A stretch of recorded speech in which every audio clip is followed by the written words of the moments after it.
यह पक्षियों में सबसे बुद्धिमान पक्षियों में शामिल है। इसके कई कारनामे आपको हैरान कर सकते हैं। यह गिनती सीखने में भी माहिर है तथा लोगों के चेहरे पहचानना व सामूहिक शोक भी मनाते हैं। तो आइए जानते हैं कौवा, जिसे अंग्रेजी में क्रो भी कहा जाता है।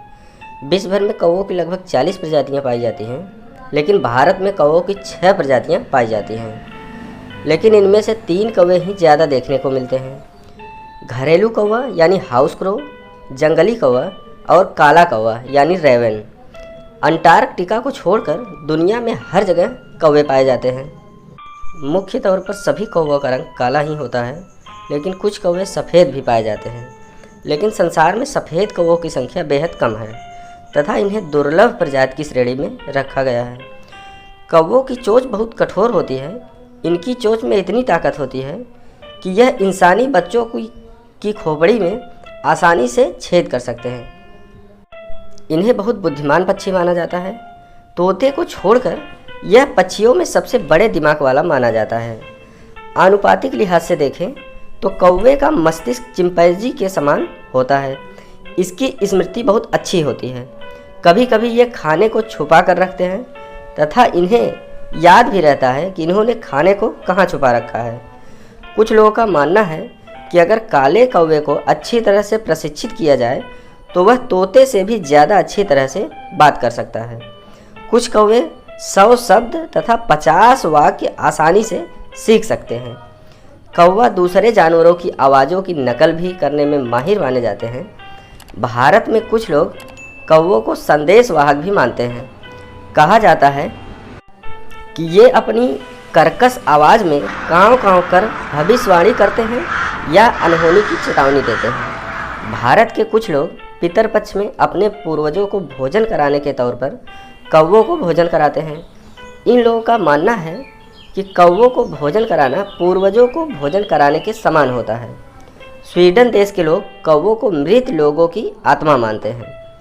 कौवों के प्रजनन तथा बच्चों की बात करें तो मादा कौवा 3 साल तथा नर कौवा 6 साल की उम्र में पूरी तरह से परिपक्व हो जाते हैं। मादा कौवा एक बार में सामान्यतः 5 से 6 अंडे देती है। इसके अंडे हरे व जैतून रंग के गहरे धब्बेदार होते हैं। कौवे इन अंडों को 25 से 40 दिनों तक सेते हैं। इनमें अक्सर देखा गया है कि कौवे उन छोटे बच्चों को भी सेते हैं जिनका जन्म इन्होंने ना दिया हो। सामान्य मानवों की तरह कौवे भी बच्चों को गोद लेने के समान ही देखभाल करते हैं। ज़्यादातर कौवे अपने जन्म स्थान के आसपास के एरिया में ही रहते हैं। ये पलायन करना ज़्यादा पसंद नहीं करते।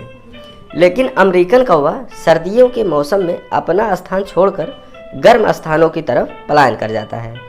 अगर इनके घोंसले की बात करें तो ये अपना घोंसला खंभों, पेड़ की डालियों तथा चट्टानों के किनारे टहनियाँ, बाल व छाल की सहायता से बनाते हैं। कौवे सर्वाहारी होते हैं। ये कीड़े मकोड़े, मांस से लेकर फल और बीज के साथ साथ मृत और सड़े हुए जीवों को भी खाते हैं। कौवों का जीवन काल भी इनके अलग अलग स्थान के कारण भिन्न भिन्न होता है। जंगलों में कौवों का जीवन काल लगभग 15 से 20 वर्ष तक होता है, लेकिन चिड़ियाघरों या अन्य सही जगह पर इनकी ठीक से देखभाल की जाए तो यह 30 वर्ष तक जिंदा रहने में सक्षम होता है। कुछ लोगों का मानना है कि अमेरिका के न्यूयॉर्क में मनुष्यों द्वारा देखरेख में एक कौवा 59 वर्ष तक जिंदा रहा था। कौवों में एक अजीब बात यह देखी गई है कि अगर कोई अन्य कौवा मर जाए तो अन्य कौवे उस स्थान पर इकट्ठा होकर यह जानने की कोशिश करते हैं कि उस कौवे की मृत्यु कैसे हुई। अक्सर आपने मरे हुए कौवे के आसपास अन्य ढेर सारे कौवों को चिल्लाते हुए मंडराते हुए देखा भी होगा। कौवों को एक निडर पक्षी के रूप में माना जाता है। ये अपने से खतरनाक बाज जैसे खतरनाक पक्षी का भी पीछा करते हैं। इतना निडर होने के बावजूद ये इंसानों से हमेशा दूर रहते हैं। शायद इसलिए क्योंकि अक्सर इंसान कौवों का शिकार कर लेते हैं। दुनिया में कौवे की सबसे बड़ी प्रजाति थिक बिल्ड रेवन है। यह इथोपिया में पाई जाती है। इसकी लंबाई 65 सेंटीमीटर तथा वजन 1.5 किलो तक होता है। तथा दुनिया का सबसे छोटा कौवा डवार्फ जे प्रजाति का है। इसकी लंबाई 20 से 25 सेंटीमीटर तथा वजन मात्र 40 ग्राम के लगभग होता है। आमतौर पर कौवे भद्दे व बदसूरत पक्षी के रूप में जाने जाते हैं, लेकिन ये सड़े गले हुए जीवों को खाकर हमें कई बीमारियों से बचाते भी हैं। इसी खासियत के कारण कौवों को प्रकृति का सफाई कर्मी भी कहा जाता है। नर कौवे मादा कौवों में विशेष अंतर नहीं होता। नर कौवे जो है मादा कौवों से थोड़े बड़े होते हैं। ऐसी ही रोचक जानकारियों के लिए हमारे YouTube चैनल को सब्सक्राइब करें, लाइक करें। धन्यवाद।